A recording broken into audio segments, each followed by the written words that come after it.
Arak adalah sejenis minuman yang memabukkan. Minuman ini antara bahan komersial yang terbesar di seluruh dunia.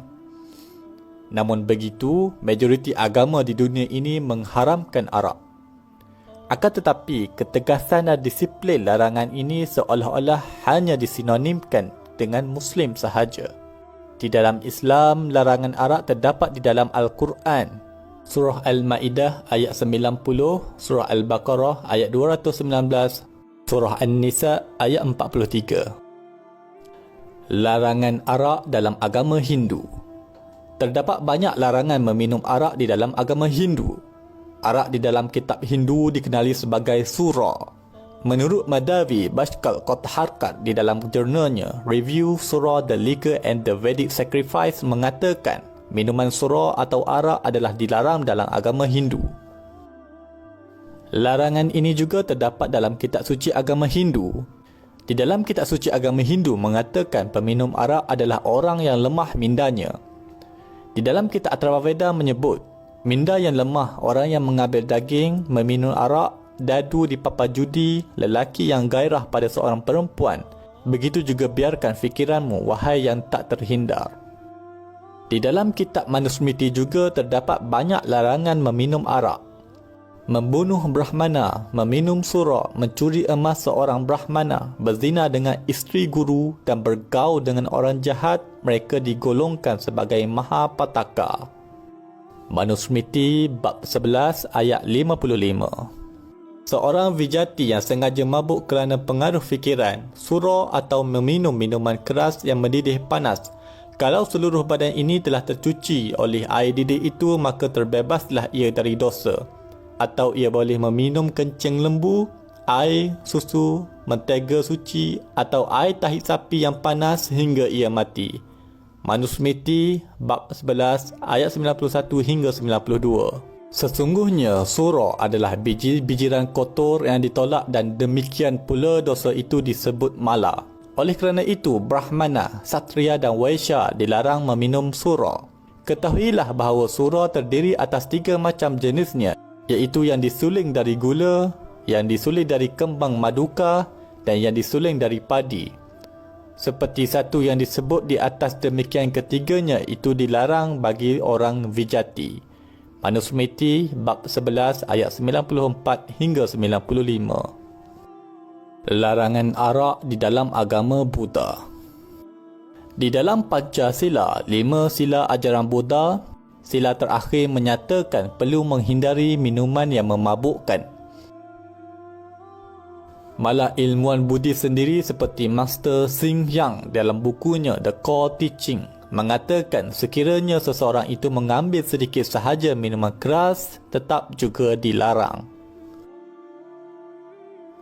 Larangan arak di dalam agama Yahudi. Di dalam perjanjian lama terdapat banyak ayat mengenai larangan meminum arak. Tidak boleh minum wine dan minuman keras. Tidak boleh meminum apa pun yang dibuat daripada buah anggur. Buku Bilangan bab nombor 6 ayat nombor 3. Minuman keras membuat orang mabuk dan merepek. Bodohlah orang yang menjadi mabuk. Buku Amsal bab 20 ayat pertama. Tahukah kamu apa yang terjadi kepada orang yang terlalu banyak meminum wine dan minuman keras yang lain? Orang itu sengsara dan menderita. Dia selalu bertengkar dan bersungut. Matanya merah dan badannya luka-luka. Padahal semua itu dapat dihindarinya. Jangan biarkan wine menggoda kamu. Walaupun warnanya menarik dan nampaknya berkilauan di dalam cawan dan sedap dihirup. Buku Amsal bab 23 ayat 30 hingga 35. Larangan arak di dalam agama Kristian. Sifat buruk terhadap peminum arak disebut di dalam Bible. Kamu tentu tahu bahawa orang yang tidak melakukan kehendak Tuhan tidak akan menikmati pemerintahan Tuhan. Janganlah tipu diri kamu sendiri. Orang yang berbuat cabul, orang yang menyembah berhala atau berzina atau melakukan hubungan sejenis atau mencuri atau yang tamak atau yang selalu mabuk. Semua orang seperti itu tidak akan menikmati pemerintahan Tuhan. 1 Korintus bab nombor 6 ayat nombor 9 hingga 10.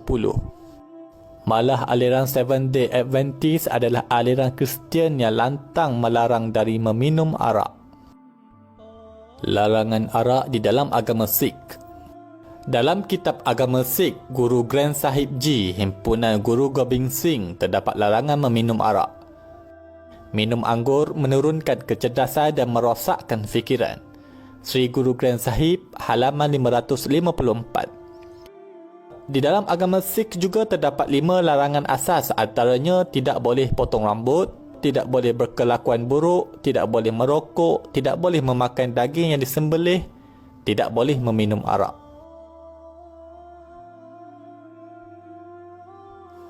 Agama Bahai juga melarang penganutnya dari meminum arak.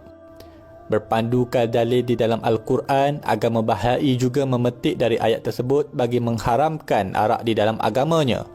Bahai adalah sebuah agama syncretism, gabungan dari beberapa ajaran agama yang banyak menerima pengaruh dari ajaran Islam. Walaupun demikian, kita mengharapkan agar tokoh-tokoh agama lain turut bersuara menegaskan larangan ini agar dapat mengurangkan masalah sosial dan ancaman nyawa kepada orang lain. Realitinya, arak bukanlah isu kebebasan beragama kerana tidak ada agama yang menganjurkan meminumnya.